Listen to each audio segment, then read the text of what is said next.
Hey, what's up, everyone? Welcome to Truth in Movies. I'm JayDreamerZ, and tonight we're breaking down Indiana Jones and the Dial of Destiny. Sorry about the audio there. Thanks for letting me know in the chat, everybody. I appreciate you. All right, cool. So I skipped over the Crystal Skull one. Not so much my favorite Indiana Jones movie, but this one was not bad, actually. They did well with his aging and incorporating it into the movie and stuff. And before we begin, I want to give a big, huge shout out over to Tommy Truthful and Paranoid American. I put a link in the description for they have a segment called Conspiracy Cinema Saturday, and they actually broke down this exact same movie. I caught their breakdown in the middle of doing it myself, so I thought it was really cool that we both, they say great minds think alike, and we both wanted to break this movie down. So go check them out after this one, and tell them JayDreamerZ sent you, and show them some love from the Good Vibe Tribe. Hopefully the audio is good. You guys can hear me now, right? All right, cool. I hope so. I'll keep my eye on the chat over there. But let's jump into the movie, Indiana Jones and the Dial of Destiny. This is all about time travel and people trying to manipulate time, especially the forces of good versus evil. And I'm going to get more into detail as to what that means symbolically and in the very real world that we live in. I believe that there is a fight for time, that there is a battle, you could say, between good and evil to see who will control the fate of the next age to come. And I'll explain that as we go. So let's pop things right off and let's jump right into this movie, Indiana Jones and the Dial of Destiny, brought to you by Mount Meru, which is what the Disney Castle is basically representative of. As you can see here, the Disney Castle, I don't know if you ever noticed this, but it's split by 4 rivers. That's why they have a bridge on either side there. Like, so there's a bridge going that way, and then water running right through it. This castle is basically Mount Meru, and then it's got this little energetic dome that goes above it. That's whenever the energy reverses and you see all those ionized beams of gases released from all the cavernous systems in the earth. And Mount Meru is the largest one. So it shoots a huge beam up, and then that beam, parts of that beam from the anode and cathode mountains, as you can see here represented by what looks like the Matterhorn. That looks like the Matterhorn, maybe on this side over here. And Pride Rock, I think it's called, from the Lion King on this side. These would be like the anode and cathode mountains on either side that also shoot up their little beams of energy, but they create an electrical arc. I call it the Hyperborean electrical arc on either side. You can also see the blue and red symbolism. This is about the transition period, or the apocalypse, basically, as many things sort of clue us into. And then you see the dome disappear. That's always really interesting, too. They have that energetic dome, and then the dome disappears. And that's how we start things off. Brought to you by Mount Meru. We've broken down this symbolism many different times, Paramount and Mount Meru. They also have the dome over Mount Meru, too, on this one. And also brought to you by Lucasfilm.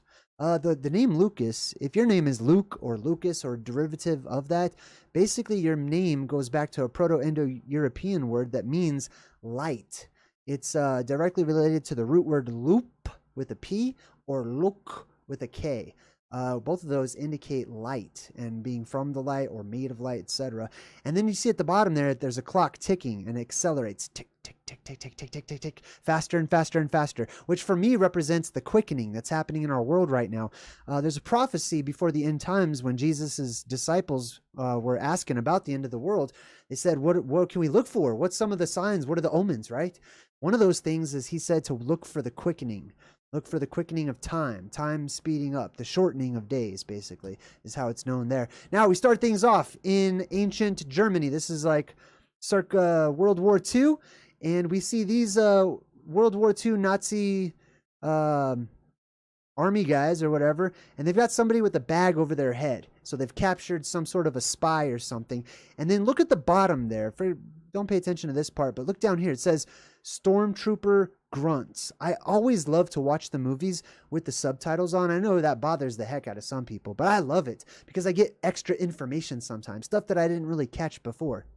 Stormtrooper grunts. Let's jump right into that, right? Why are these? I didn't know these guys were called stormtroopers. I thought that was just a Star Wars thing. So I did a little investigation, and I found out that sure enough, there were stormtroopers in World War II. It's way before Star Wars even, before George Lucas named his little stormtroopers there. Now, here's a little shot from The Mandalorian. We're going to talk about helmets. We're going to talk about ancient technology, antiquitech, things that are anachronous to, things that are out of place and stuff in time. But pay attention. See that stormtrooper and all those ones?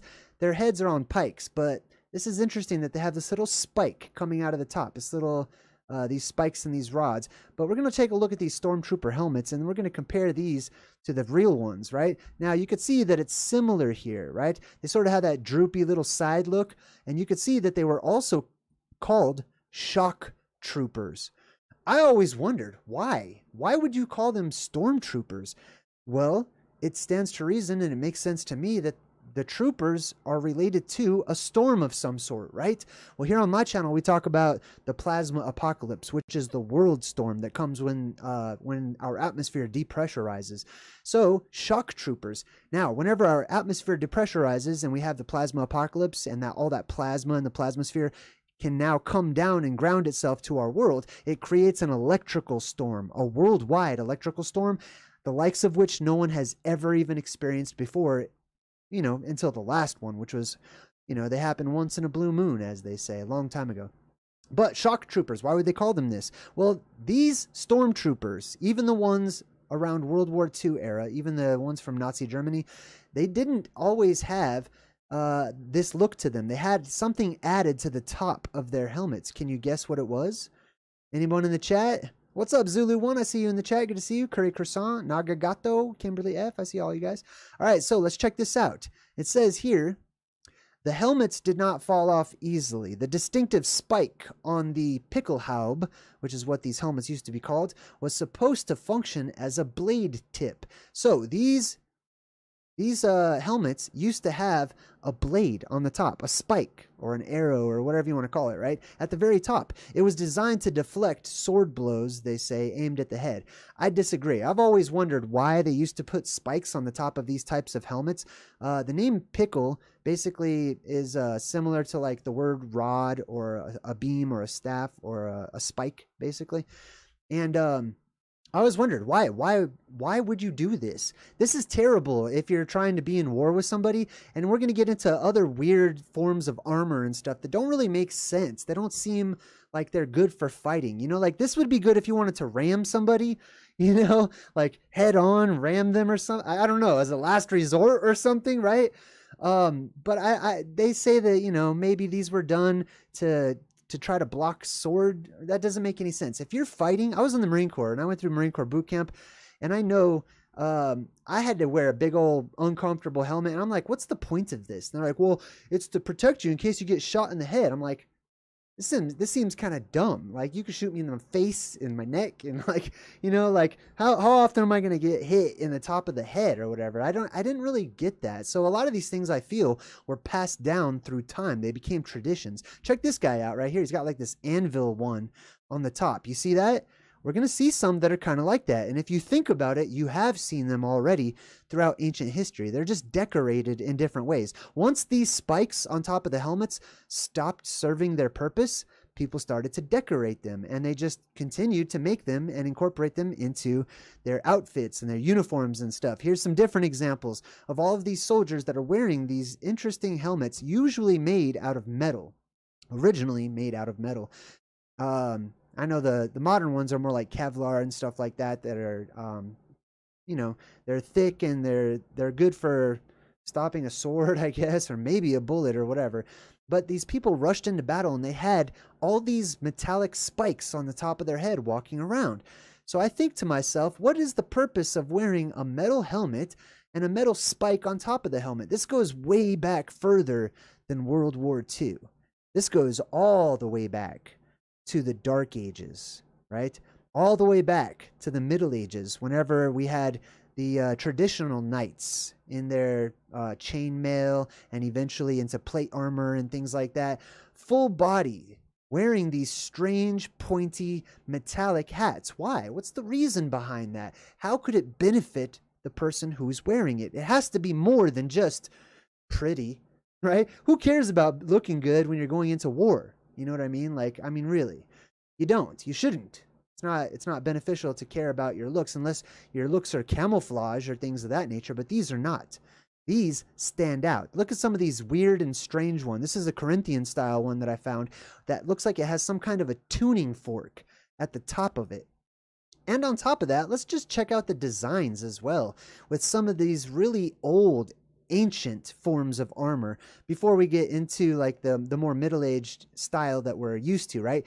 They had weird metallic things sticking out of them. It sometimes resemble horns and stuff. Who knows what these are? It's interesting to me. They're all metallic, and look how small the little eye slits are there. Can you imagine wearing this and someone telling you to go into battle, go into war wearing this huge, bulky, metallic stuff? Oftentimes it was paired with chainmail as well, right? So they had a little metallic top at the top there. Now, I have a theory about this, and I've talked about it many times before. It has to do with two different things. One, the metal armor is very helpful when you're fighting monsters or Fantazoids, chimera, cryptids, etc., which I believe appear during these apocalyptic shifts. That's the time whenever the doors of our world open, the sky literally or physically opens up, and beings descend, fall down, or float down. And there's a good reason why they float down. We'll talk about that too. And there's other beings from inside the earth, from the inner recesses of the earth or the hollow recesses of our world. Those creatures come up, and we have a mix of all different types of creatures all at one time. So that's one reason why you would want to wear such thick and heavy armor. Not even in my experience and perspective, not to fight other humans, okay? I would easily, people could easily take these dudes out from wearing all this. Like, you could get stuck in things, like, this is not good for combat when you're fighting other humans that, close combat especially, right? So they had all these rods and all these pokers and all these spikes and stuff, studs and everything sticking out of these metallic helmets. This one kind of looks like a baseball cap, like an ancient baseball cap with a big old grill in front of it. But see that metallic spike at the top? I believe that the second reason is because of the amplified electrical energy that once existed in our atmosphere and then slowly started to dwindle over time as we move forward in time, right? The air itself was electrically amplified. Now what happens is the people put these little spikes on the top of their helmet, and they wore metal to divert electricity when they're outside, basically, when they're out in the open and they're moving around and they're moving swiftly and causing static electricity on horses or motorcycles in the modern day, or possibly even further back. Now, it doesn't always have to be a tip. It doesn't always have to be a point. It can also be this sort of mohawk style too. That will help to repel electricity from above. Now, here's an interesting one, which I'll show you later on. This is going to come into play too. This gets into the barbarians, yes, but also gladiators, right? The gladiators. Where did they come from? When did that become a thing? Like, hey, I think I'll dress up some slaves and have them fight each other. I get that concept, but it had to originate somewhere. These were renowned warriors. They didn't want to just get regular slaves to fight each other. That's kind of boring. You want to get the strongest, well-known warriors that have names already made for themselves, just like we do when we have boxing matches and stuff like that, right? You want your main events and stuff. So they would sometimes capture people who were well known for being monster hunters. Monster hunters used to exist. And I have found many different examples of elite factions within various sects of nobility the world across who have their own personal bodyguards of monster hunters, their own elite forces that originally I don't believe were designed to fight off other human beings. They were designed, they were hired basically by nobility to go and rid their land of all of the monsters and creepy things that existed at the time so that they could spread their land. And of course, this stuff trickles down into our modern world. That's why you have the motorcycles and stuff. And in a lot of post-apocalyptic movies too, they have like people wearing leather and stuff, which also helps to keep the electricity off your back whenever you're building up all that static electricity flying through an electrically charged air in your motorcycle, so to speak, right? And so they would put spikes on their helmets, on their shoulder pads, all over the place. There would spikes everywhere. It's not just intimidating. It's not supposed to be intimidating. It's supposed to be practical. It's supposed to be useful. So anyways, I believe that the reason that they had all of these spikes on these stormtroopers is because these were the soldiers that made their appearance during the plasma apocalypse. There are other alien beings, you could call them. I call them fractalverse travelers who come down into this world at this time. I believe that since we have the technology, at least, you know, not a very advanced form of it. I believe it could be way more advanced, and the movies give us clues as to how advanced our space travel could be. However, it also stands to reason that whenever people do leave during that time when the windows of the heavens are open, that they're going to also be prepared. They're also going to be prepared, you know, to send out the troops and have, you know, some forces protecting their scientists and their explorers and all that stuff, right? So anyways, these people protected themselves from electricity. And there's many ancient stories that talk about and correlate electricity with armor and chainmail and all that type of stuff. Now, we get back to this guy, the spy. They bring him in. They take the bag off his face, and lo and behold, it's Indiana Jones, but it's young Indiana Jones. This is a flashback. So Indiana Jones, the old one, is like dreaming or remembering this flashback from a long time ago when he got caught. And they're like, what are you doing here? And he goes, you got a lot of nice stuff. Other people's stuff. Now, this is really interesting, too. It brings to mind the reason behind so many of these world wars that we have, or any war, really. Excuse me. Oftentimes, the people who go to war, they sack, destroy, loot, pillage, and steal from, not, you know, their main political houses or like palaces or kings' thrones or stuff like that, because it's not about a land grab as much as it is about ancient technology or pieces of power. Those things that are powerful, ancient forms of technology that have been found from a prior age, right? Whenever everything was sucked up into the sky or sank down into the earth due to all the liquefaction from worldwide earthquakes and stuff, a lot of stuff disappeared. And a lot of stuff does disappear and will disappear. All this modern stuff, all this technology that we have, one day will be gone. And remnants and bits and traces and relics of it will fall back down, and people will go searching for those because now they're more important than ever because we can't replicate it any longer. So this German Nazi dude says, to the victor belongs the spoils. And that's what they do. They destroyed the great Alexandrian library, which is like a museum. And they went into Iraq, and many people know about them looting the museum in Iraq, etc. So they have this doctor guy. This guy's in search for Archimedes' dial, which we'll check out here in a bit. But they open this up and they find another relic, a relic that seems to be what's known today as the Spear of Destiny, the Lance of Longinus. They call him Longinus. I like Longinus, whatever, however you want to say it, it's fine.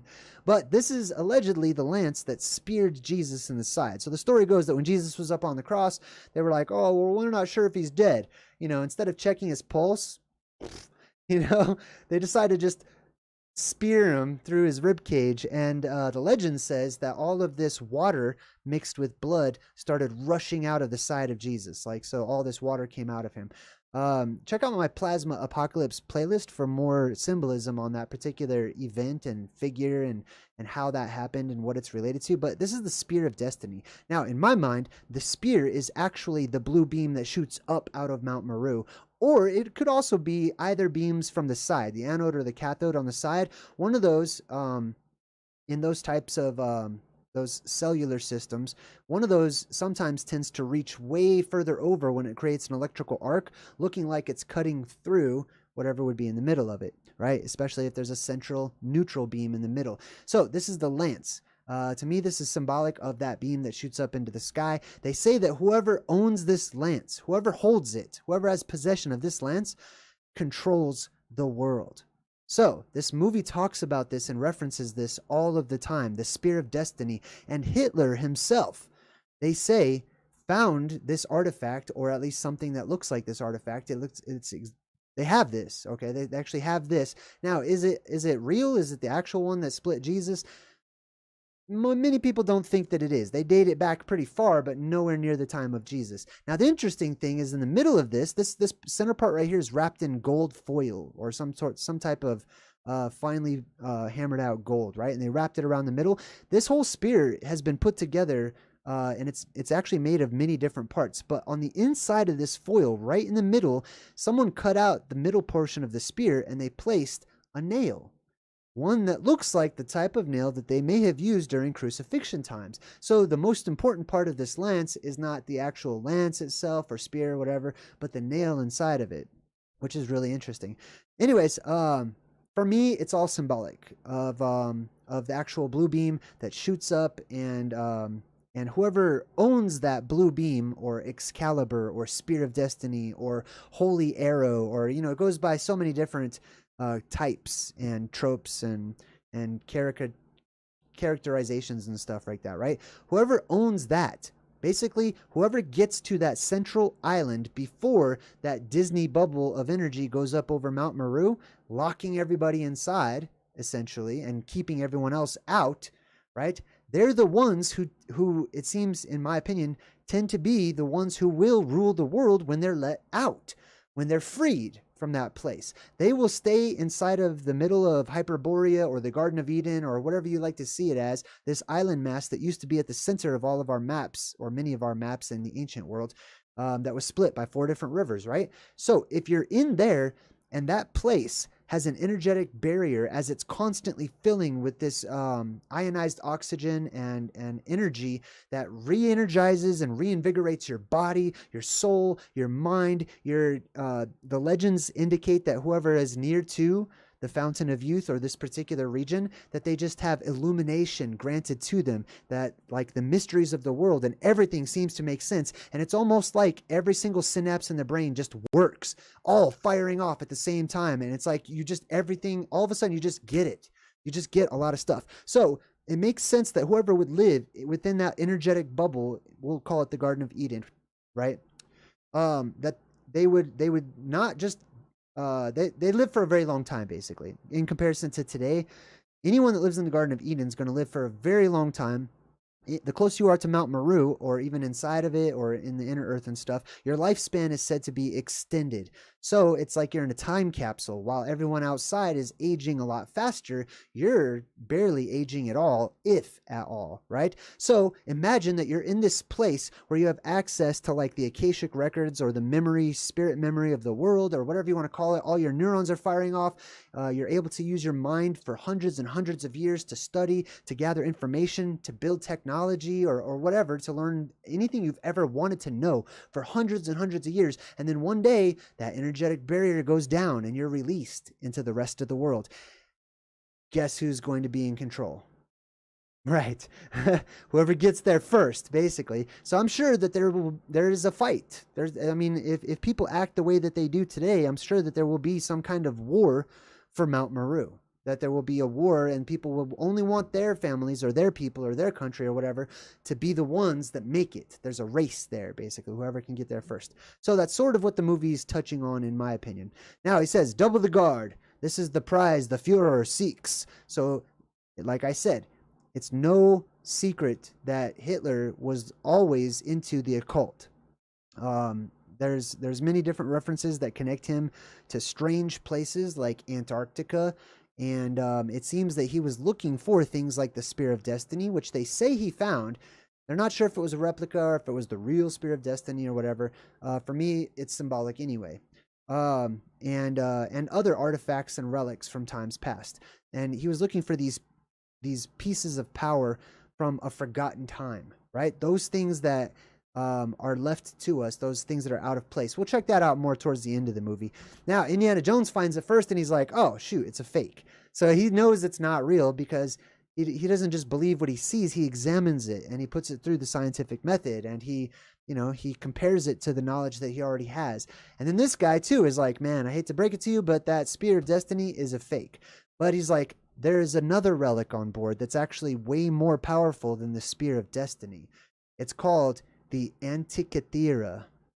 Antikythera. What does that mean? Anti. Well, you know the word anti, right? If you look up the word anti, it means opposed to or against, right? So what does Kythera mean? Antikythera. Let's look it up. It says right here, Kythera. If you look up the name, Kythera, it says the name of this island. Oh, so it was the name of an island. That comes into play when we check out the actual device. The name of this island actually means in secret, because Aphrodite was born there in secret, according to Greek mythology. You'd be surprised how many Greek gods and goddesses are born on an island, usually a mysterious island or a hidden island, and inside of a cave. Like, that's going to come into play later too. All right, so Antikythera means against secrecy or the truth, right? It means the truth, basically, or against secrecy. It's something that's against being secret or being hidden or being in the dark or whatever. So they say whoever harnesses it, he will be God. Basically, you'll be able to control time itself. So the Antikythera. So Indiana Jones's buddy finds it, and he's like, "It's Archimedes' dial." And they almost make Archimedes a god in this movie. That's so crazy. Archimedes is, I learned a lot from Archimedes and other people from times past, and we're going to talk about some of his theories and stuff too as we go on. So Archimedes' dial, what is it? This is some sort of ancient, what's known now as antiquitech or ancient technology. Technology that really doesn't seem to have a place in its time, right? Something that's very advanced from what we think we know now to be the way that things were then, right? Which I believe we have a huge misunderstanding of how things were then. Now, the Antikythera, this one right here is based off of an actual relic that was found in a shipwreck at the bottom of the ocean. And, excuse me. This says that it's an orrery. You see that word right there? See that word, orrery? Now, I'm going to show you what the word orrery means here in just a second. It says it was an orrery that was described as the oldest known example of an analog computer. So this right here is basically, or this one right here, is basically the first computer, officially, that modern academics even seems to acknowledge. The first computer ever. And it's hundreds and hundreds of years old, right? So this is super interesting. This was allegedly made by Archimedes himself, too. Now, this is really interesting. This is what it looks like. Now, keep this shape in mind, all right? It's the circle with the X right in the middle. In Phoenician, as we broke down on my breakdown of the Phoenician alphabet, this is the letter Tet. The letter Tet looks strikingly similar to that mysterious island that is depicted on those maps split by 4 rivers in the middle of the world, like we talked about, right? Here's an example of it. And Mount Meru would be right here in the middle. And this is where you go to time travel, basically, or appear to time travel. You go there in the modern age, right? You survive the apocalypse and you wake up, you're basically back further back in the past, in the Stone Age, in the ancient times or whatever, because the world's been turned upside down. It's the Paleo Hebrew letter Tet as well. Now, Indiana Jones goes taking off, and I had to stop the scene right here because I'm like, bro, that's not Indiana Jones. Who is that? So they do this weird AI technology where they can superimpose Harrison Ford's face on, like, you know, an actor or maybe even himself or whatever, and they de-age him. It's called de-aging. This is really interesting, right? This is the world that we live in today, the modern world. And keep in mind, some of the omens of the apocalypse is that the world becomes a little too modern. Think about the Tower of Babel, right? Where in the Old Testament, God is consulting other people in heaven, and he's like, look at these humans.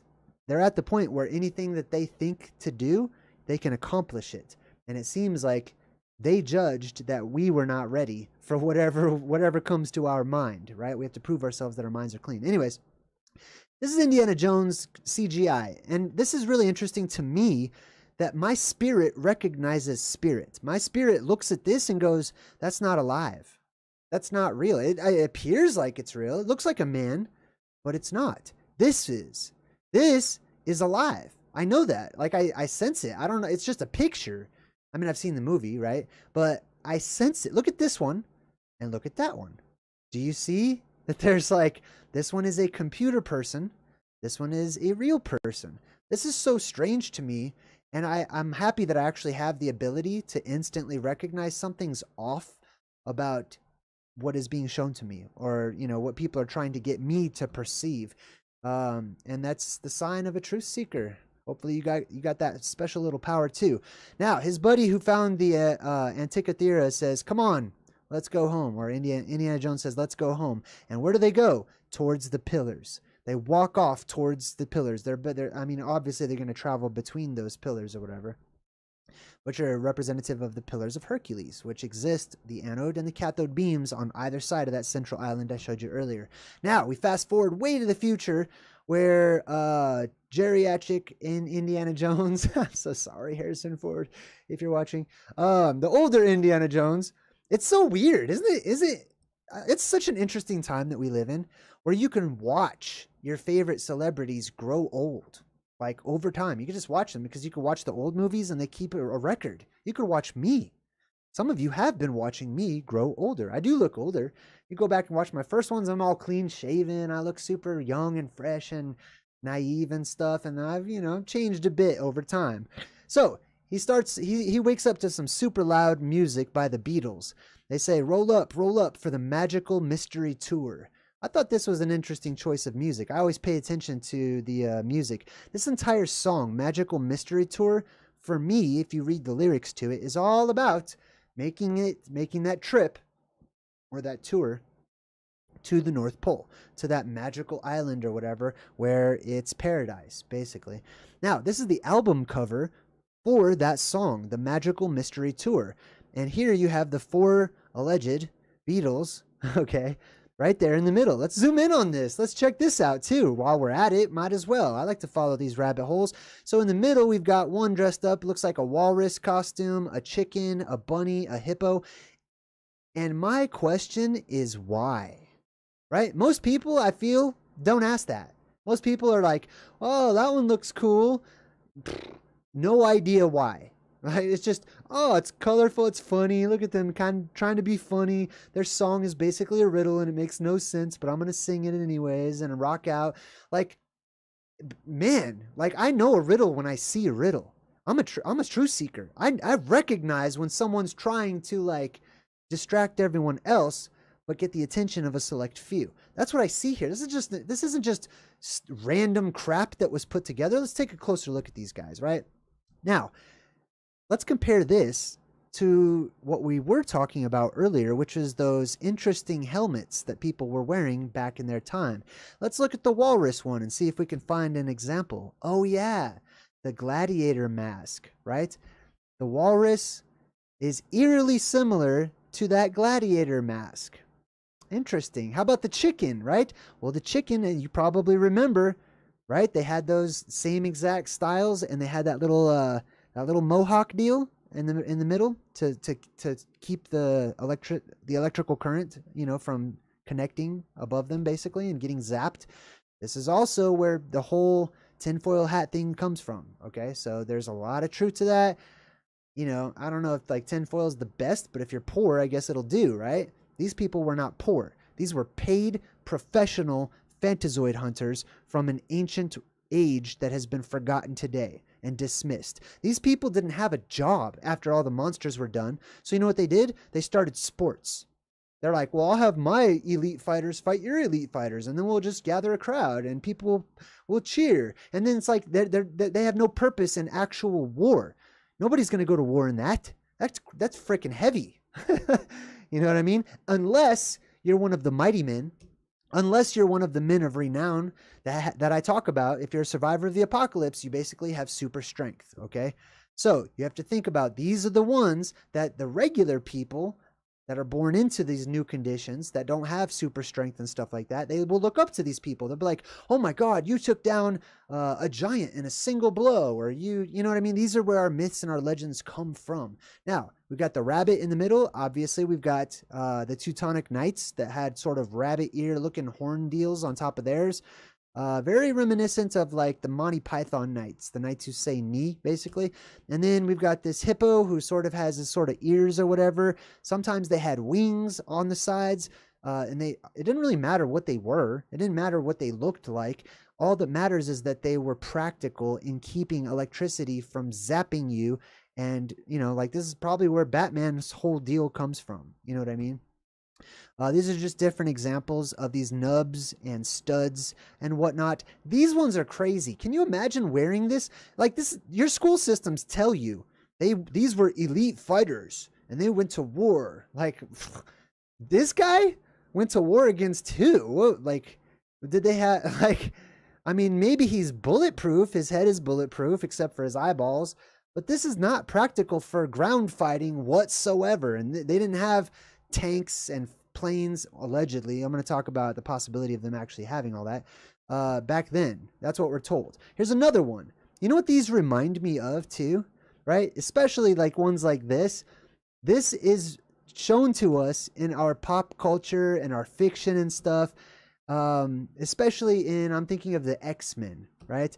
In the X-Men, there's a character that wears a helmet that looks eerily similar to these ones that I'm showing you right now. These you got to have a huge head to wear this. You know what I mean? This is someone with no neck. This is a helmet for a knight with no neck.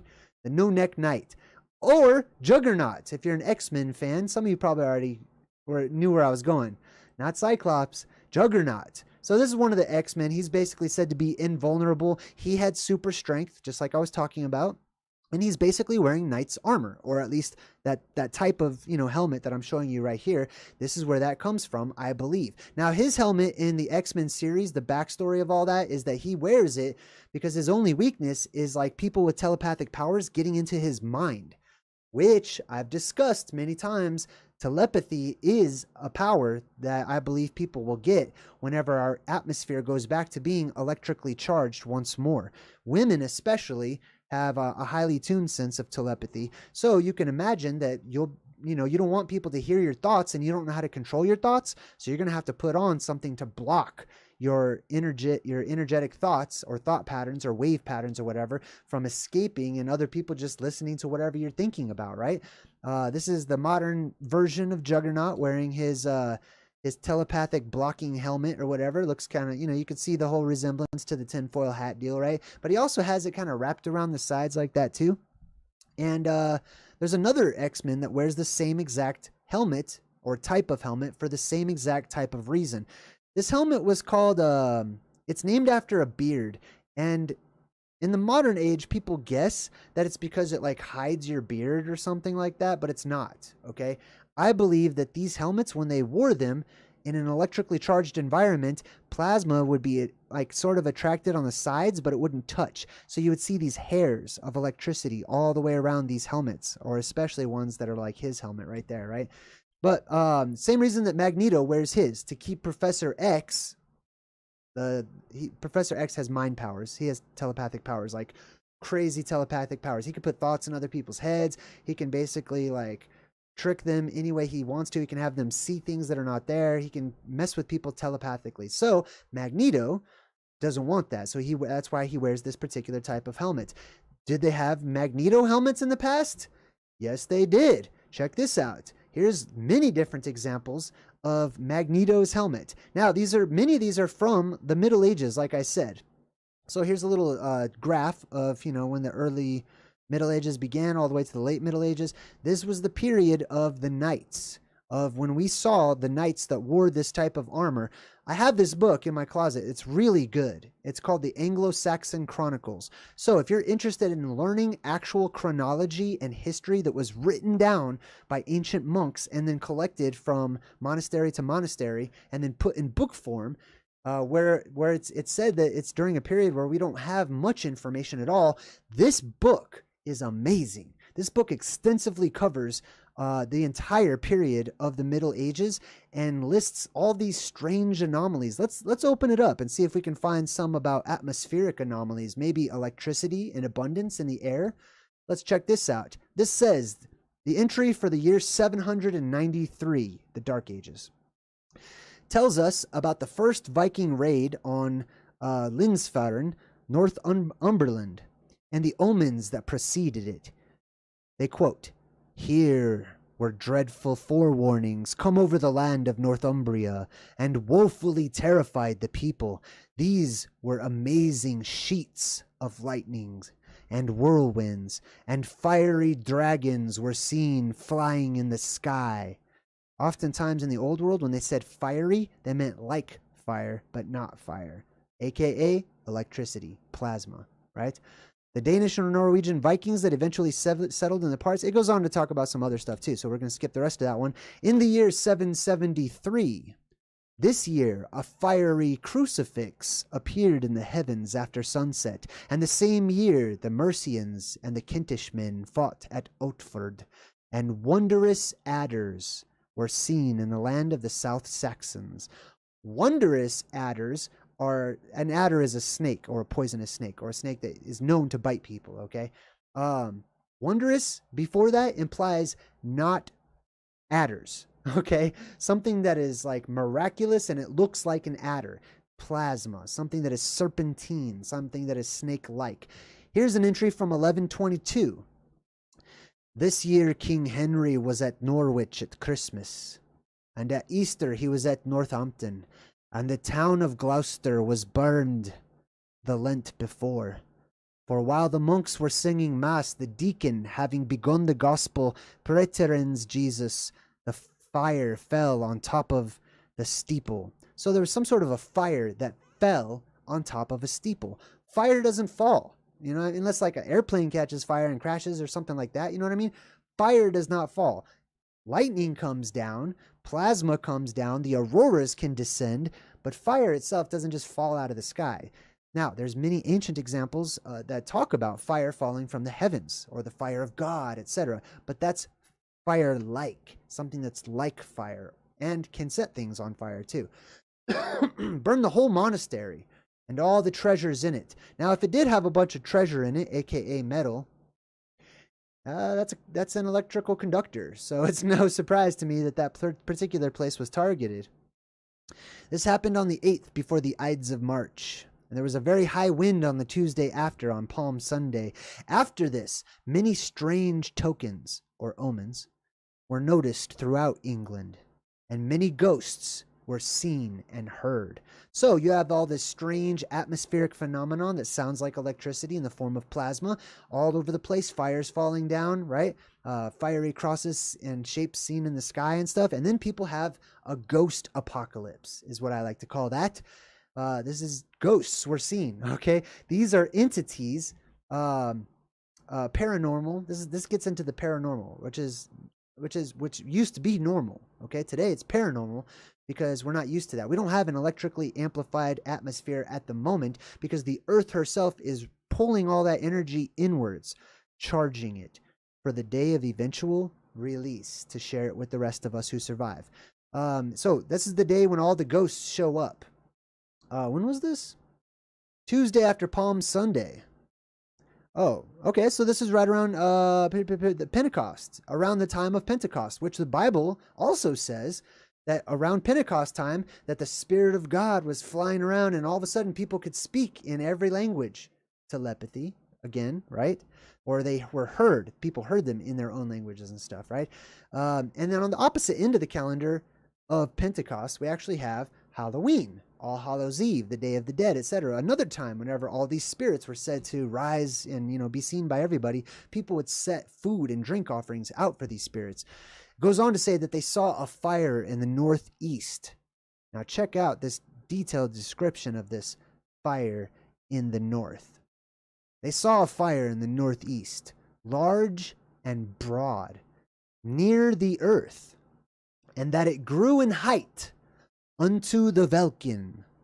That word Velkin means firmament, the sky, the solid portion of such sky. And the Velkin divided into 4 parts. The sky split, or looked like it split open, as this fiery beam shot up and touched it. Interesting. Nevertheless, the fire flamed up to heaven, and they observed this fire at daybreak, and it lasted until it was light everywhere. But the light that stood from it was very bright, and like an exceedingly long beam shining to the northeast.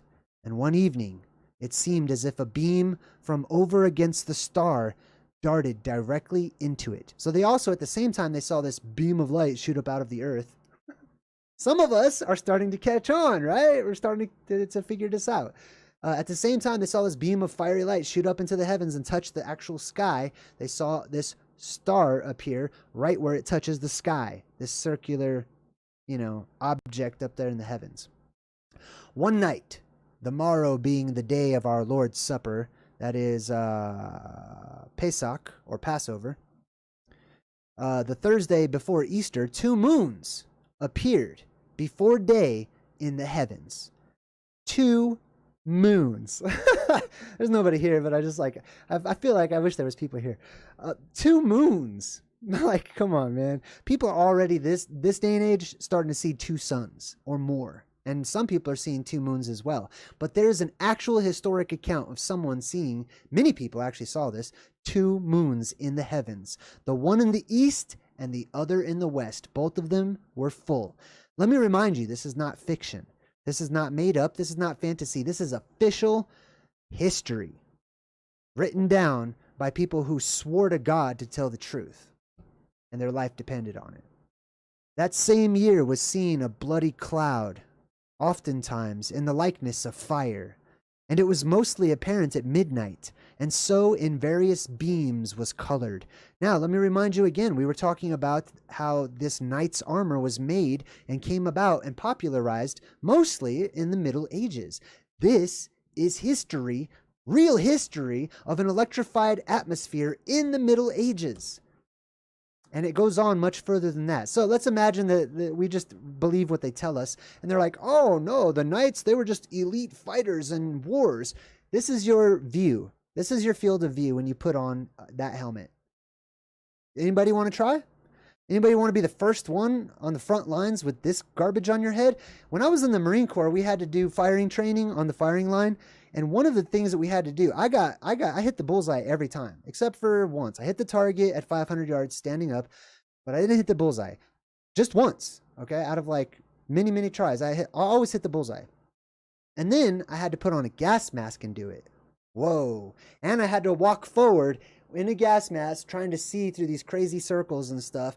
And like the gas mask isn't super clear. It was not easy. And I was like, man, I hope I never have to be out there shooting anybody, especially with a gas mask on. But this is a billion times worse. Remember when you were a kid, if you're, my age, I don't know if they still do this these days, but we had these crappy plastic masks with a little rubber band string you put on, and you're like, your own breath is redirected into your face and it's hot and you're going around trick-or-treating. You're like, trick or treat, and your whole face is like covered up and you can't see a damn thing and the whole thing's kind of moving and you have to like twist it. Imagine that, but you're at war and people are trying to kill you. Nah, knights were Fantazoid hunters. They were explorers that went into electrically amplified areas and had to wear special protective clothing. Okay? They did not wear this with big old blocking your field of view, little tiny slits. Now, listen, the Mandalorian might have a computer on the inside, or Iron Man or whatever. He could see stuff behind that mask because of technology. This is just metal. Hot, heavy metal. Boom. How about this one? They had all these styles, right? This one's just like a cheese grater on your face. You know what I mean? Like, bro, who wants to try that out? Anybody? Anybody in the chat? Nobody wants to do that, okay? That's because the official story is bogus. Back to the movie. He says, Indiana Jones is like doing the old man. He's like, turn the music down. And they're like, turn on the news, old man. It's Moon Day. And I'm like, Moon Day? Do they mean Monday? Because that's the day of the moon. They don't. They mean it's the day that they landed on the moon in the movie back in 1969. So let's check this out. Actually, before we do, I just saw a donation from Jim Donovan. So I would like to say thank you because that's a huge donation and I'm super thankful. It says, yes, rained off work and caught my favorite topic live. Please show Jay some appreciation if you love the work that he does. Hit the like button. If we get 300 likes, I'll send another $80. Thanks, Jim. That's awesome. Wow. Well, you guys have a good time in the chat. I'm going to continue doing my thing. All right, so Moon Day. Now check this out. It's the day that they landed on the moon. We've got renowned archaeologist and professor and explorer Indiana Jones, who, by the way, didn't he drink from the Holy Grail? Like, that's supposed to give you eternal life? What's going on here? You know what I mean? Anyways, He's back in the classroom, and he starts talking about the Dial of Destiny, or the Antikythera. And this is something that I'm very interested in, because I'm interested in ancient antiquitech and forgotten relics that survived in old age, that went through an apocalyptic and all that stuff, right? But all these modern kids rush in with a television on wheels, and they're all excited, and they're like, the astronauts, the astronauts, and they totally interrupt Indiana Jones teaching some real truth and stuff.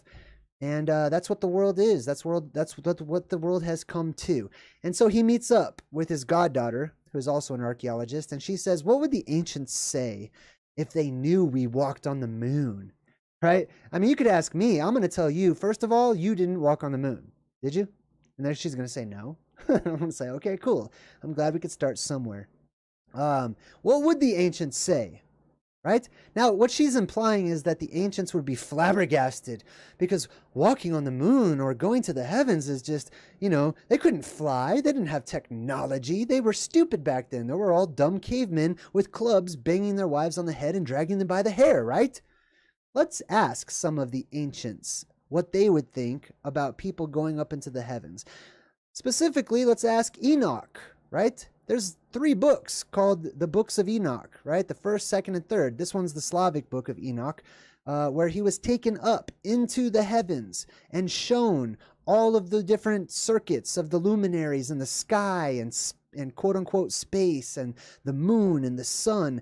Enoch would be like, hey, right on, that's cool. You guys got there too, huh? Took a while, but right on, I'm glad you finally made it. And then how about Elijah, who was taken up into the heavens, which is the high up sky, space, etc., in a chariot of fire. Okay, once again, there's that fire. And then Elijah's probably like, oh, you guys, hey, that's cool. You guys made it up here, right on. Hey, do you still have my cloak I sent down to you? I tossed that down before I went up on my own, like thousands of years ago, when I did it. And then, of course, Jesus is like, bro, don't forget, right? It's sweet up here. You guys got to check it out. Come up here and check this out, dude. Oh, and before you guys try to do the whole moon thing, I also highly recommend checking out the underworld too. I also went down there. Like before I actually went up into the heavens, I went down into the hollow earth. You guys know about that, right? Anyways, I went way down in there. It's vast. It's like a whole nother world. It's bigger on the inside. You guys wouldn't believe it. And Enoch is like, wow, dude, Jesus, hey, high five, bro. I totally went down there too. Isn't that crazy? And Enoch's like, yeah, dude, I went down into the inner recesses. Isn't it crazy how it's all sectioned off down there? And there's like different places for different people. Abraham steps in. He's like, you guys went down bro, I have a whole section named after me down there. That's tight. I also have a less popular writing where I actually talk about how I was taken up into the heavens as well and shown everything. Muhammad chimes in and he's like, oh, what? That's crazy. You guys went down into the underworld? I never got to do that. But I did go up into the heavens myself as well. And Allah, blessed be his name, he also showed me some things as well. Angel Gabriel steps in and says, I was happy to take you. It was so nice to take you up into the heavens, Muhammad. And then Enoch's like, Muhammad, dude, Gabriel took you? That's awesome. I didn't know you knew Gabriel. That's tight. And Muhammad's like, yes, Gabriel, blessed be his name, took me. And I'm very humbled by that. Who was it that took you into the heavens? Oh, me? It's just Metatron. That's all. And he's like, oh, you set me up. Metatron, get out of town. Get out. That's crazy. Metatron, that's awesome. That's tight. And then calling all Autobots. Metatron's like, calm down, bro. He said Metatron, okay? Metatron, okay?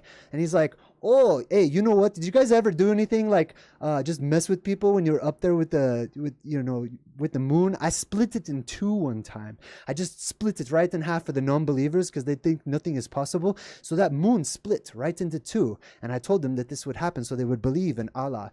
And then, of course, Maui jumps in. He's like, I also went to the moon too, bros. That's awesome. Yeah. I went up to the moon. I don't know how to do Maui. And Enoch's like, great. I mean, you're like half human. You're like a demigod, Maui. So, thanks for chiming in, though. What can I say except you're welcome? Jesus is like, oh my God, this needs to stop. Okay, come on. Seriously, guys, come on. And God's like, hey, you guys, you know that the humans, the moon they see in the sky is just a light, right? They can't actually land on it. We're talking about the hidden moon, the actual source of that projection. And Stanley Kubrick's like, oh, hey, sorry, God. What I meant was we went to the moon, okay? Went. Got it, God? And the God's like, oh, you went to the moon. I see. Okay. Oh, I get it now. Okay, that's clever. Thank you. I'll remember you, Stanley. Thank you for that. I appreciate it. All right, let's get back to the movie. That's what the ancients would probably say. They'd probably laugh, in my opinion. All right, back to the dial. Now, he thought that these irregularities, they're talking about Archimedes. Or so they say that Archimedes used this dial to find irregularities in the patterns of the luminaries in the sky and stuff. He thought that these irregularities could explain fluctuations in temperature, tides, and storms even. That's interesting. Storms. There's that world storm symbolism coming right back. So he set about building a device to predict them. But then he stumbled upon a method to predict even larger disturbances. I sense a disturbance in the force. That larger disturbance is the apocalypse. They're subtly referencing the apocalypse right there, basically. Your father thought that this thing could predict fissures in time. Now, let me explain this, okay? Fissures in time, according to my own perspective, which I like to call the plasma apocalypse theory, is whenever you hit the reset point, okay? Like I said, it's very simple to understand. Once we hit that reset point, right, the day of the apocalypse, our modern world and the time that we live in will be flipped upside down, and those who survive will wake up or, survive and last about a week, and they will emerge into a different time, or something that in their minds, in their modern teachings of academics, the time of the dinosaurs with all these Fantazoid monsters walking around, there'd be a vapor canopy all over the place, increased oxygen supply in the air as these ionized beams of O2 are shooting up into the air, filling our world with fresh oxygen and other gases too, by the way. Yeah, it'll seem like you just time traveled, basically. Now, she's Indiana Jones' goddaughter. She goes running off, and they're trying to chase her because she stole the dial from Indiana Jones. She looks down and sees this truck where the bad guys are pretending to be electricians or something. Interesting and of note, right? But look at the truck. You see this? They specifically chose this truck, which says Con Edison. What do you think that could possibly be a reference to, eh? Con Edison. Con means like convict, or somebody who's a con artist, right? So, hi, I'm Thomas Edison. I'm hailed as a hero, but in reality I stole many of Nikola Tesla's ideas and even electrocuted an elephant as a part of a sales pitch. Bet your history books didn't tell you that. Edison's like, I don't think that's funny. I don't find that super funny at all. But Tesla does. Right? Okay. Anyway, so they have Con Edison, a little subtle reference, okay? Now Indiana Jones he's going through this ticker tape parade, which is pretty cool because they actually had this whole ticker tape parade, and they made it look exactly like the real one that they gave the astronauts when they came back from the moon and all that stuff. I should just leave this up. I'm just gonna leave this up, okay, for this whole part. Okay, so Indiana Jones goes through this ticker tape parade for the astronauts who just got back from landing on the moon, leans over, and this is the old world passing by the modern world. Okay, the guy who is on the horse, right, investigating ancient relics and old forgotten lore and hidden history and stuff, passes by these dudes who are sitting comfortably on a car while everyone's just cheering for they don't even know, right? Passes them on by. The rest of the world loves this. The movie is about this, right? So I feel like more people will resonate with that than they do that, possibly. If you don't, it's totally cool. All right, so the German Nazi spy dude says things move forward, Dr. Jones, and sometimes they go backward. Now, this is super interesting to me. In this movie, this dial allows people to travel through time, but they don't ever talk about going forward into the future. They never do that. It's always in the past, right? Why? Well, if this whole dial of destiny represents Mount Meru and getting to that paradise island so that you can be protected underneath that electromagnetic dome and your cells regenerate and you live for, you become immortal, basically. Not unkillable, but immortal, we'll say. You know what that means, right? Anyways, if it's all about that and you make it past the apocalypse, the world seems to be thrown back into what we would only call the Stone Age, right? Back into prehistoric times or whatever, when the world was a jungle and desert-like planet or place or realm, right? Going backwards in time. Not really. It's not like time actually did go backwards. It's just that your perception of it did, how you experience the world that you live in. So he's like, I know where the second half of Archimedes' dial is. So just like how Muhammad split the moon in half, or Allah did it through Muhammad, right? The Prophet Muhammad. Archimedes split his dial also in half. Interesting correlation there. And the other half of it is in a place called the Cave of Dionysius. Now, Dionysius is the name of some ancient guy who ruled some place. However, it's also directly related and comes from the god Dionysus, the god of wine, also known as Bacchus, right? Both of those entities were said to either have been born in caves or raised in caves, like so many of these other types of figures that we talk about, right? Because the caves are where all that gas comes up out of the earth and becomes ionized whenever all that electricity reverses and shoots up through all those cavernous systems, or lava tubes, or whatever you want to call them. Right? Anyways, so all those beams of light and stuff like that, they come out of these caves. This is why we had the Oracle of Delphi going down into the caves. This is why so many different oracles and priestesses and stuff like that, they went into the cavernous systems. This is why so many savior types were born in caves or raised in caves, etc. Right? So Indiana Jones is going to go down into the cave of Dionysus. It's called the Ear of Dionysius. This is a real place. This is very interesting. I would love to go here sometime and totally explore the heck out of it. They say that let me tell you what they say about this place. They say, oh, it's a man-made cave. This place is huge. And it seems to serve no real purpose, okay? The acoustics, this is why it's called the Ear of Dionysius. The acoustics in this cave are so finely, perfectly tuned that you could be all the way in the back of the cave, whisper, and out here where Indiana Jones is, people would hear you. It's just like a huge, gigantic ear in the earth. Think about that, okay? Now, could be a couple things. Could be an actual petrified, gigantic, titanic ear, possibly, like King Og or somebody. Or it could be that this is one of the places where that plasma came up and terraformed, bursting through the earth. Or it could have been man-made. Maybe. I don't lean towards it being man-made, even though that's a legend, is that it was man-made. Nobody really knows for sure, according to the research that I've done and seen and my experience on it. Excuse me. But they say that it only goes back so far. However, in the movie, it doesn't, right? In the movie, they go back into this place and they find an entrance, which is a cave, basically, inside of this allegedly man-made structure, right? Very interesting. This place echoes like I think it echoes 16 times or something like that. All right, so they go into this entrance, and guess what they find down there? Gas. No surprise for me. I was excited when he said that. I was like, because I was breaking this movie down as I was watching it for the first time. So I was like, she's like, what is that? There's all this steamy stuff coming up out of this. And he's like, it's methane. I'm like, I knew it. Like, I knew it was going to be gas. So they go down there.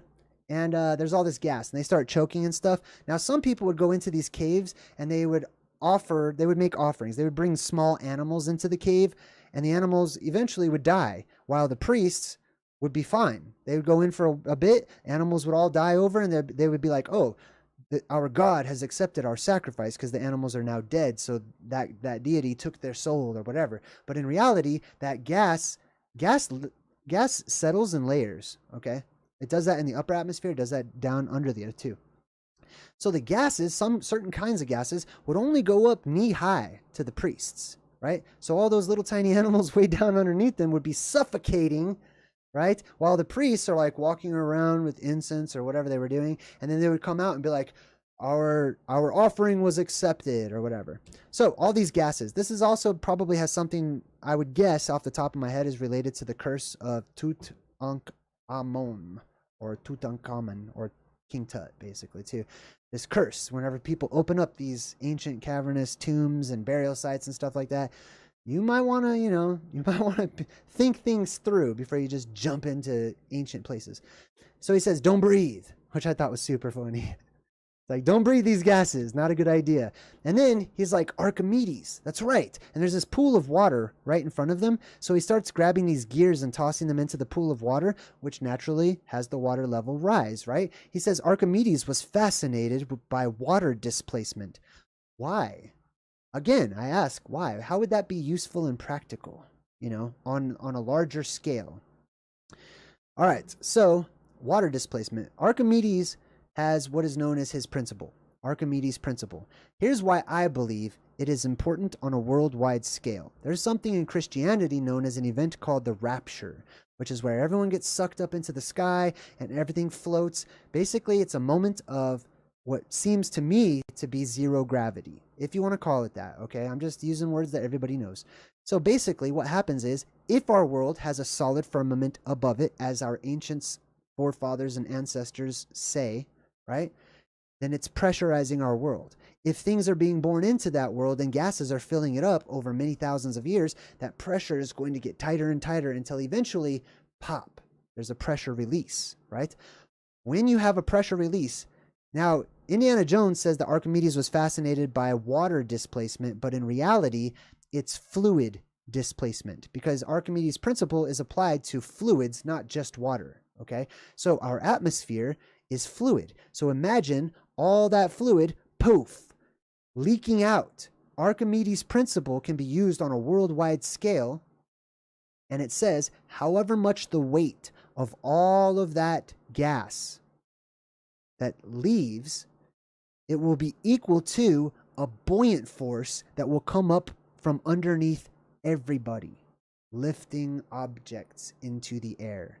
Now, Archimedes, I haven't found anywhere where he's applied this on a worldwide scale or to the apocalypse or whatever, but I have. So this is the import that I find in it. So Archimedes' principle, they found Archimedes' tomb as well. So they go up to Archimedes' tomb. As you can see, there's sort of like this brass thing from like the movie Legend with Tom Cruise that some goblin must have left there, and it's like shining light on the tomb. Like, where's this light coming from? It just has light coming out of it for some reason. Anyway, they find Archimedes' dead body and his little dial, the other half of that dial, right? And Archimedes is probably like, aren't you glad you used dial? Dad joke, sorry. Dad joke, dad joke, dad joke. Watch out, everyone. All right, so then she looks down at the tomb or the coffin, and she's like, check this out. And she looks down at it, and it's this phoenix. And he's like, yeah, so what? It's a phoenix. It's pretty common. And she's like, this phoenix has propellers. Wait a minute, let's take a look at that. This phoenix does have propellers. Check that out.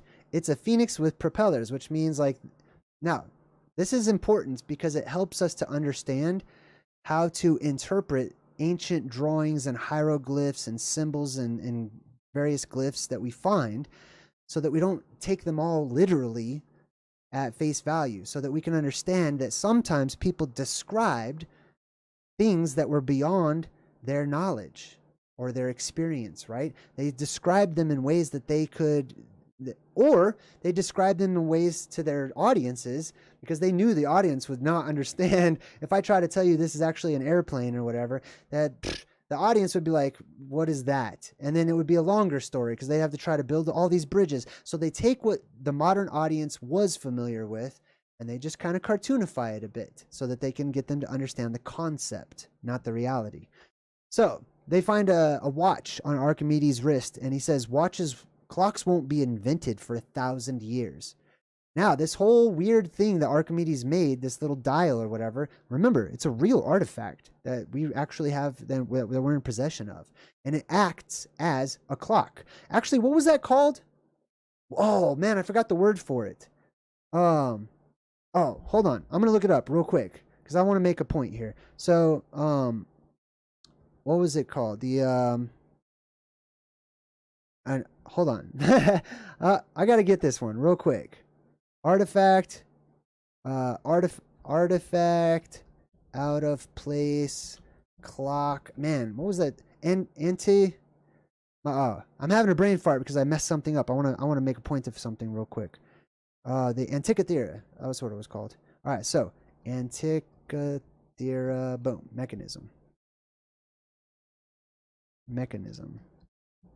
All right, cool. Hold on. I'm looking it up real quick. I'm going to the Wikipedia article. Oh, orrery. That's what it was. Okay, so remember that Antikythera mechanism was what they called an orrery.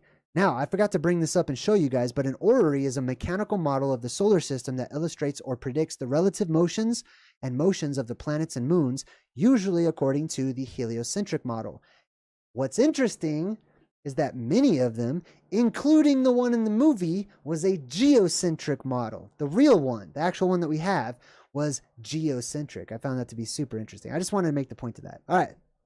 So they pick up the second piece of it, and just like the two moons, they put them right back together, and they put the final piece in there, and the Nazi dude says, "History's greatest moment, its end." So that's the greatest moment in history, is the end of history. Not the end of the world completely. It's just the end of history, because you're starting all over, right? This guy wants to be one of the people that gets there. He wants to win that race to Mount Meru. He wants to get there and get under before that umbrella goes up, covering everybody, so that he can live a very long time and take all that knowledge and stuff and basically go rule the world and become nobility and a king in his own, however he wants to be a king or whatever. You know what I mean? All right. So in a few minutes, with the help of Archimedes,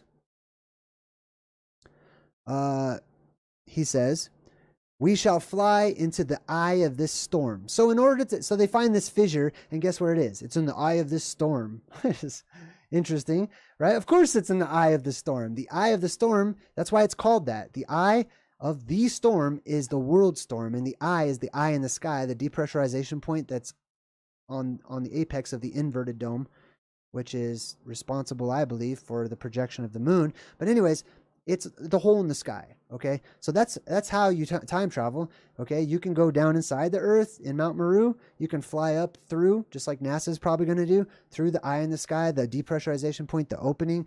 And he says, "We will arrive in August 20th, 1939. So he plans on going back and changing the whole Hitler war. But they fly through this opening, this eye in the sky, right? Or this time fissure. They look at the compass, and what do you think that's doing? Just guess. Right? I don't even have to wait for the chat. I know everybody already knows what this compass is doing. Even if you've never seen the movie, if you follow my channel a little bit, you already know where they are based on the clues that they have already given to us, right? Where they are in the actual, our world today, right? This is like a map. They're just making a map for us. This compass is spinning out of control. The reason it does that in the movies is because it symbolizes that they are at or near the location of the magnetic mountain, Rupus Nigra, right? When you get close to the North Pole, compasses become useless. They just start spinning around in circles. All right, now they're flying through this airplane. You can see there's that Tet symbolism right there again with the inner lake, basically where Mount Meru would be. So that's the Tet, that's the island mass in the middle, as they're headed through this fissure. So there's a lot of clues that are adding up to the location of, this place that you can get to survive the apocalypse, to enter into other worlds, etc. So in this one, they go up through this hole in the sky, or this eye in the sky. They fly right through it, and they time travel, basically. Now they come out looking right through that Tet once more, and they say it's 1939, and they fly through this hole that opened up in the sky, this rip in the sky. But then they look at all these boats, and they're like, is it 1939 though? Like, they got this dude also wearing the same mohawk deal, right? So they had a little rod that sticks up out of their helmet, and they attached on top of that a double measure of protection against electrical phenomenon, and they put that little mohawk or whatever. It doesn't have to be this way, okay? It can be a mohawk like that, but they can also fan it out to the sides just like that. But there's another example of ancient, forgotten, out of place historic artifacts, which takes us to examples. Let's check out some more examples besides the Antikythera. So here we have the Kimbaya artifacts. You may have seen this one featured on Ancient Aliens about, I don't know, 5 billion times. What's that dude's name? Georgiopoulos or whatever, the dude with the crazy hair, right? He wears this as a pin all of the time, right? And what this is ancient. It's supposed to be some sort of like ancient jewelry or whatever. And modern academics say, "Oh, that's a bird, bro. That's not a bird." Like, come on. People weren't stupid back then. They knew what birds were. They knew what humans were. They knew how to depict them and draw them, etc. This definitely resembles an airplane or a space shuttle of some kind, right? Here we have another one out of Egypt, right? This is the Egyptian glyph of what's known as like the helicopters or whatever. I want to zoom in on this one. This one definitely looks, this is real too. So I know things can be photoshopped and stuff, so you'll have to do your own little fact checking on what I present, but this looks to be a helicopter glyph right here in ancient Egypt. And over here, this to me looks to be like a flying car out of The Fifth Element. This looks like Bruce Willis's Taxi or something. This one over here looks like some kind of spaceship or UFO type style or whatever this is, right? This is called anachronistic or out of time, or something that is out of its place in time, or where we in the modern world have placed it in time, to be more accurate, right? Things that are out of place. The Sakara bird. So they found this interesting bird. The thing about this is that the tail feathers of birds don't flip vertically like that, right? Planes do that. And this thing, they've made replicas and stuff, flies like a plane. It really does. And then you have, of course, like the Mayan ancient astronaut or whatnot glyph that they found, and then they've made like a little replica of that. Seriously out of place. Here's some interesting petroglyphs that I found. And there's many like this around the world. You may have seen some where they looks like, now on the show Ancient Aliens, they would say that these are helmets for astronauts or whatever, and it might be. However, it could also be that these were those same types of helmets that I was talking about earlier that were named after like beards and stuff. A beard is a barb. It goes back to the word barber, barbarian, etc. Barb is just little bars, little points, okay? Little spikes. That's why your hair is like mini barbs, basically. And a barber was a person who cut your hair or whatever, right? So there would be these little electrical hairs that went all the way around these helmets, these coverings that people had, right? So you would see that drawn and represented here by all these little electrical lines that are coming off of this helmet. You see that? Well, that one's kind of hard to see. But anyways, you get the point of that, right? All right, so let's move on to this next thing. Here's one discovered in 1936. The London hammer is embedded in a limey rock concretion that's believed to be 400 million years old. But surprisingly, the head of the hammer is made out of iron that could only have been built with modern day technology. Well, isn't that something? Out of place, out of time. Now, like I said, there are artifacts, tools, technology, and whatnot that survives these reset events, right? Some of it falls back down, some of it sinks down into the earth. And then you have to think about this.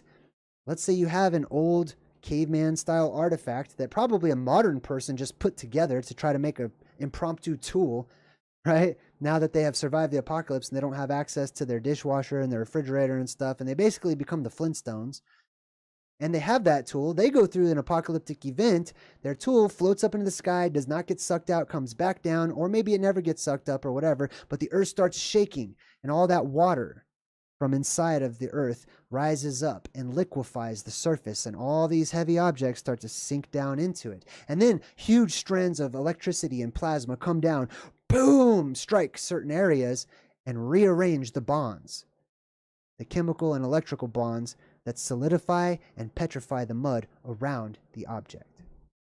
Now things are starting to make sense. And then, of course, when they carbon date it, they have to take into account exponentially increasing entropy rather than just gradual entropy, right? And then you get a better date. And that leads us to find things that are embedded in rock that have no earthly business being embedded in the rock because they're clearly from a modern age or from a past age that was once modern. Also, you got pictures of dinosaurs or I like to just say they're basically all Fantazoids of some type, right? Monsters and stuff that are embedded in rocks. Proof that our world was once fantastic and strange and weird and closer to a fantasy novel than our modern world. Now, they are way back in the past, right? They're like 200 BC or something. And Indiana Jones is like, I just want to stay. Like, fudge that. You can have space. You can have the moon. You can have television sets and programming and all that. I'd rather just stay back here. Man, I relate. I get you, Indy. Indiana Jones, she says, the window is closing. Now, that's really how it works. There's a window above us or a ceiling or whatever. And when that hole blows open, it will remake itself, because I think it's made out of ice, and that's really actually easy to instantly create up there in those cold regions in the upper atmosphere. But that, especially, you got to take into consideration too, like all that air that's coming out is warm air from our world, right? Once all that warm air is gone, right, it's going to get super cold up there, and the gases just instantly turn back into solids, which makes another ice dome, basically. And she's like, we cannot get stuck here. And he says, I'll be all right. I need to do this. Hold on. Let me go back to the we cannot get stuck here thing. This is also what happens with what I call the sliders, right? I get that from the show Sliders. But these fractalverse travelers that know about what I'm teaching you right now, which is these moments where the sky opens up and we go through an apocalyptic scenario, and those are the moments you can leave.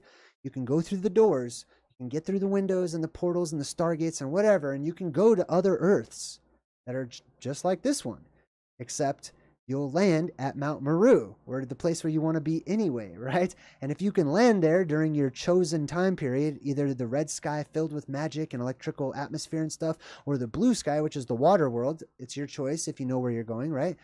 My point is, when you get into these new worlds, you have a time where you're either going to have to leave or stay. And it's in the form of days, okay? Before that dome remakes itself and you're stuck inside, trapped in a dark city, in a dark world. And you have to go through it all, and you'll start aging just like they do, just because all that pressure builds up, entropy builds up, sin enters into the world, however you want to say it. And that's why a lot of those ancient astronaut travelers did not want to get stuck in the earth. And if you read for example, Zechariah Sitchin's account of the Enuma Elish and ancient Babylonian tablets, he talked about how the Anunnaki beings that came down from the sky, floating down from the sky, all at once took off and said, bye-bye, we're out of here. We're not sticking around, right? Which is also what Jesus did, and that's what, it's reflected in many different things. So he's like, nah, it's fine. You get sucked up by Kronos. That's fine. Like, I'm just going to stay here. You can go back up there into that hole in the sky. I'll be all right. I need to do this. And she says, me too. Boom! And like punches Indiana Jones out, knocks him out. Now in the movies, I don't know if you know this, but if you just hit someone, they black out every time. They just pass out. Like, I don't know how many people have had that. Like, dude, I just want to tell you that doesn't work in real life. Okay, sometimes it does. Sometimes. But not every time. Just because you hit someone in the head does not mean they instantly just black out for hours, okay? But it works on Indiana Jones because he's like 1,000,000 years old.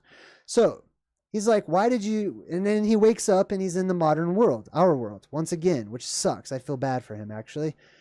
And he's like, why did you take me back? And she goes, well, for starters, you would have changed the course of history. And he says, that's supposed to be a bad thing? This is a protocol. It seems. This is, what do they call it in Star Trek? Prime directive, right? For those who are space travelers or time travelers or whatever you want to call it, okay? Those who have learned the ways of these local realms and how they work and when those windows open and when they close, just like how they were talking about Archimedes may or may not have also, stumbled upon this. Those fractalverse travelers seem to have their own little code of ethics or laws or whatever of space. And so by extension, there's also space cops or fractalverse cops, basically, that go around trying to find these people who are rebellious, just jumping into new worlds and changing their entire history, right? By introducing things that the people should, according to their expectations or their laws or prime directives, come to discover on their own naturally. because that seems to be really important, that each little realm, each little alternative Earth out there is supposed to figure things out for themselves, right?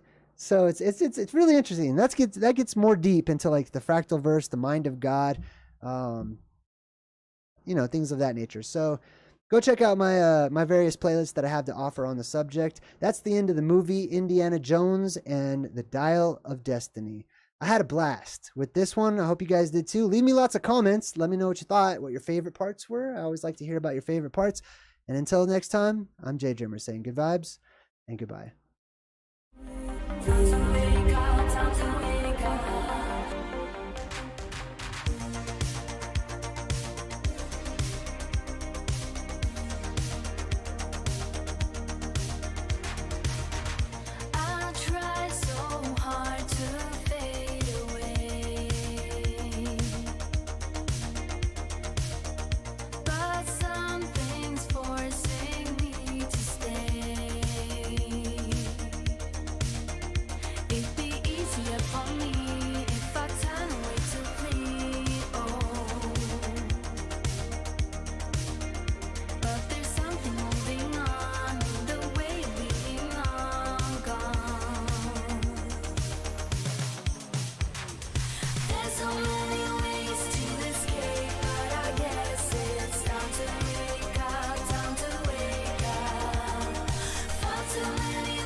vast multitudes.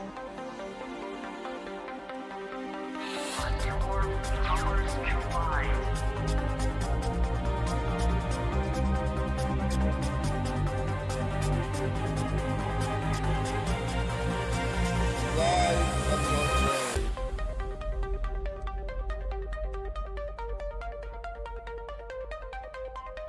Who are you in this vast multitudes?